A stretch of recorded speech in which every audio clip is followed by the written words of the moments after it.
So in setting our motivation for today, I thought it would be good for us to initially reflect on looking at this very powerful tool of forgiveness. And first of all, really congratulating yourself on being willing to look at this, being willing to explore what it means to truly forgive. And then perhaps to begin to reflect on those things that we want to forgive ourselves for initially, looking back on our own lives, acknowledging that we are not perfect beings, that we have made mistakes, and to kind of bring your own awareness of those to the forefront, not in a judgmental way, but rather in simply acknowledging the presence of those faults, those mistakes. The wounds, the burden that we carry from these is something we can be free of. To want to feel the peace, the serenity, the freedom, the healing that comes when we're able to forgive ourselves. But we can do this also with the motivation to be able to help others to experience that same peace by becoming an agent of forgiveness in the world. And so if you can, try to set a motivation that encompasses both your own welfare and your own desire to heal and move on from the mistakes you've made, as well as the injuries you've experienced from others. But to use your own experiences as an opportunity to develop your heart, to be able to embrace the whole world with forgiveness, to eventually help the world to heal completely, for all beings to experience the peace that they seek. Because forgiveness is not ignoring, certainly, is not, just brushing things aside. If it was just doing that, then we do that quite frequently, right? We just simply ignore what goes on around us and don't really do much about it. But rather it means confronting and looking at it. Learning to forgive doesn't mean forgetting what happened. It means making a new start. If we look at it from the point of view of we can't really change what has happened, but we can change how we are going to work with that in the future, what we are going to experience in the future in terms of our own mind, our own peace of mind. That's why this idea of reclaiming peace of mind, I think, is a really important element of forgiveness as well. Is that we're not in any way saying that the other person is not a part of that act. So if we use the example of what's happened, in Boston, just because it's in a lot of people's minds right now, this act of putting these bombs on the sidewalk at the end of the marathon and them exploding and the harm being caused to others, we have agents of harm that did this. We're not denying that they did this. We're putting this in the context of a karmic cycle, if you will. This is what Rowena was speaking to in large degree, is that we are in this cycle where we become harmed by others, and rather than forgiving, we end up harming them, which creates the karma for us to be harmed by them again.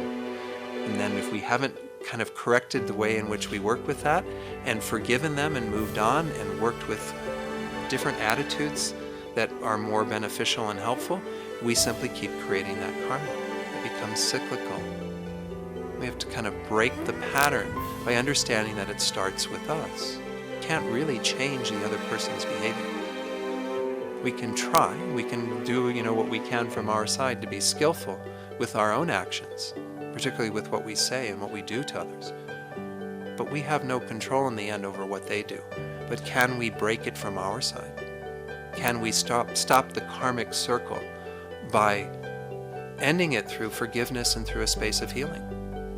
If we are unable to forgive and rather continue to embrace a mind that is wanting to take revenge or having the space of anger in our heart and not allowing that forgiveness to take root, who are we really harming? The other person probably doesn't care at all. They've gone on with their life.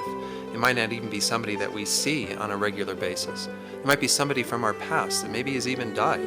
It's not harming them in any way to continue to be angry at them, to have that resentment. Who are we harming? We are harming ourselves. We're holding on to that hot coal of anger. And then a similar phrase from Augustine of Hippo, Resentment is like taking poison and hoping the other person dies. But you know, we're taking the poison with the thought that the other person's going to die, but what are we doing? We're actually harming ourselves. So, you know, anger, hatred, all of these negative emotions. So, again, combining the understanding of the faults of anger and hatred with the understanding of karma. Karma is the mechanism through which these minds of anger and so on are creating our future suffering. They are the agents that created our present suffering, our past suffering, and they will be the agents of creating our future suffering. If we have a negative state of mind, the only thing that can come about through it is suffering. This delusion of anger is one in which we see the negative qualities of somebody, and we choose to embrace them as being pretty much the totality of that person. It's looking at someone like these bombers in Boston and thinking that they are inherently evil, that is who they are. And then on the basis of that, having a strong dislike, even, that feeling of resentment or hatred towards them. We look at people who embody patience and tolerance in the world, and somehow we think we can't be like that. We just think, oh my gosh, how did they get to be so calm and peaceful and unable to be disturbed from that state of patience and tolerance? Well, they got there because they practiced that. And we too can practice this. Forgiveness is a very powerful practice to begin moving in that direction, to begin overcoming the anger and resentment that we carry. This is one thing that I think is important to understand about all this, is forgiveness is a process, and it's something that we have to continue to work on. It's not like, okay, I'm going to flip my forgiveness switch and now it's on and I'm going to be forgiving of everybody and be totally fine in the world. This is something, and again, we're going to be challenged throughout our day by minor things, and some of us in our lives are going to be challenged by very major things, and some of you have already been challenged by major things in your life. You have been wounded or harmed by others in ways that you carry with you right now. But we have to practice it. We have to work with it. We have to find ways to bring it into our lives. Or else, again, what do? We end up kind of festering throughout our lives with these, wounds of anger and spite and all of this that just continues to kind of control our lives. And we can choose to be in control of that. When you get to a point of having acknowledged these and worked with these and brought them to mind, to repeat to yourself, for the ways I have hurt myself through action or inaction out of fear, pain, and confusion, I now extend a full and heartfelt forgiveness. I forgive myself. I forgive myself. If those words don't work for you, write down what does work for you. What is it you need to say to yourself to hold yourself in forgiveness?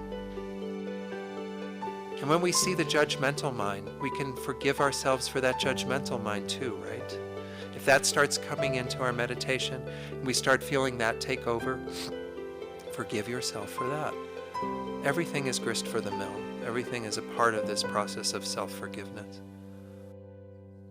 Okay, thank you all very much. Have a good week. Practice forgiveness.